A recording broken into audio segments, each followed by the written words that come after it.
அனைவருக்கும் வணக்கம். தமிழர் மரபு கலையகத்திலிருந்து நான் வெங்கடேசன். கலைப்பகிர்வு சிலம்பம் நாள் 5. கடந்த வகுப்புல நம்ம வாரல் சுற்று பற்றி நம்ம போட்டிருந்தோம். நீ நம்ம வெட்டு சுற்று எப்படி செல்லணும் நம்ம பார்க்கலாம். முதல்ல அது எப்படி நம்ம செய்யணுன்றதை தெரிஞ்சுட்டு நம்ம அடுத்தது பார்க்கலாம்.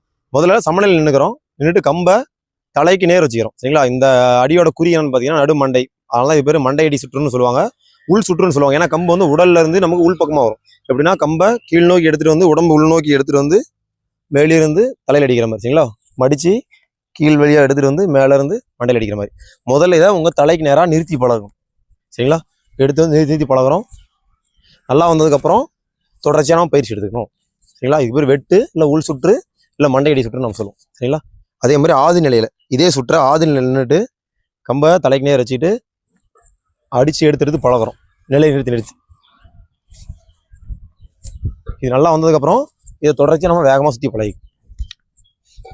இது இடது வெட்டு. அதே மாதிரி வலது வெட்டு. ஆதி நிலையிலே வலது பக்கம் வலது வெட்டு நிறுத்தி பழகிறோம். அடுத்தது நன்றாக சுற்றி நம்ம பழகிக்கணும்.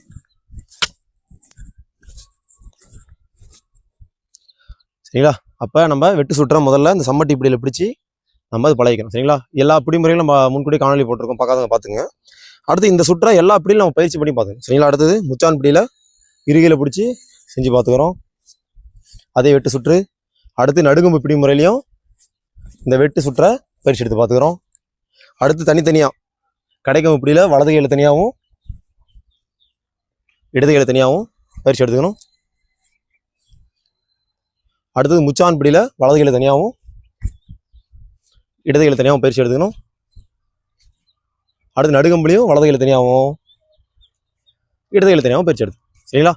அப்போ இதே மாதிரி இடது வலது இப்போ செஞ்ச எல்லாத்தையுமே இடது பக்கம் வலது பக்கம் செஞ்சுக்கணும். இது எப்படி செய்யணுன்றது நம்ம கடந்த காலையில நம்ம போட்டிருக்கோம். சரிங்களா? அப்போ ஒரு சுற்றுமுறையாக இத்தனை பிடிகளிலையும் 3 திசையிலையும் நேர் வெட்டு, இடது வெட்டு, வலது வெட்டு, இந்த 3 திசையில் நம்ம செஞ்சு பயிற்சி பண்ணிட்டா ரொம்ப நல்லது. சரிங்களா? தொடர்ந்து பயணிப்போம். தமிழர் கலைகள் கற்போம், தமிழர் மரபை மீட்போம். நன்றி, வணக்கம்.